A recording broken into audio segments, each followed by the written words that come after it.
శ్రీ మహాగణాధిపతే నమః. శ్రీ గురుభ్యో నమః. బృందావనంలో జరిగిన ఘటన గురించి తెలుసుకుంటూ ఉన్నాం కదండి. రహీము తన చనిపోయిన చిన్న బాబుని తీసుకొని దబదబా వెళ్ళిపోయి మదన్ మోహన్ లాల్ గుళ్ళో పెట్టేస్తాడు. స్వామి ముందు అలా పెట్టేసి స్వామిని అలా దీనంగా చూసి ఒక్క నమస్కారం చేసుకొని ఏమీ అడగడు. వాకిలేసేసి బయటకు వచ్చేస్తాడు.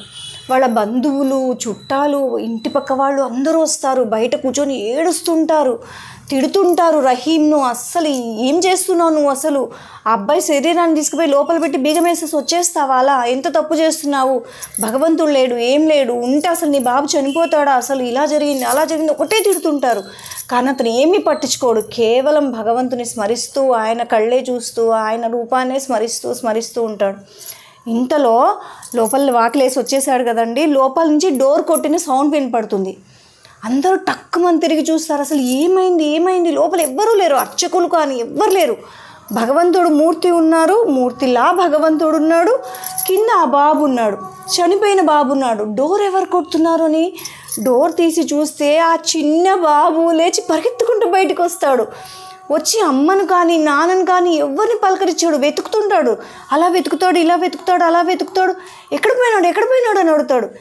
ఎక్కడ పోవడం ఏంట్రా నాన్న, నువ్వు లేచి వచ్చావు, అసలు ఎలా లేచావు, ఎలా వచ్చావు, ఎవరిని వెతుకుతున్నావు అంటే, నాన్న ఇంతసేపు నేను పడుకొని నిద్రపోయాను కదా, ఒక చిన్న బాబు వచ్చి నన్ను నిద్ర లేపి ఆడుకున్నాము ఇద్దరము, చాలాసేపు నాతో ఆడాడు, ఆ బాబు కనిపించట్లేదు, ఆడి ఎటో వెళ్ళిపోయాడు, నేను ఆ బాబుని వెతుక్కుంటూ ఉన్నాను, ఎక్కడ పోయినాడు అంటారు. అందరూ ఫస్ట్ అయితే ఆశ్చర్యపోతారు, సంతోషపడతారు. అసలు వాళ్ళ ఆనందానికి అవధులే ఉండవు. మళ్ళీ నిదానంగా ఆ రహీం అడుగుతాడు ఆ అబ్బాయిని, అసలు ఏం జరిగింది నాన్న, ఎలా ఉన్నాడు ఆ అబ్బాయి అంటే, నాన్న చిన్న బాబు, నల్లగా ఉన్నాడు, పచ్చ బట్టలు కట్టుకున్నాడు, నెమలిక పెట్టుకున్నాడు, కళ్ళు విశాలంగా ఉన్నాయి, నవ్వుతూ ఉన్నాడు, ఎంత అందంగా ఉన్నాడంటే అలా చూస్తే మనకు అంత ముద్దుగా కూచిగా ఉన్నాడు నాన్న, చాలా బాగున్నాడు అబ్బాయి అంటే.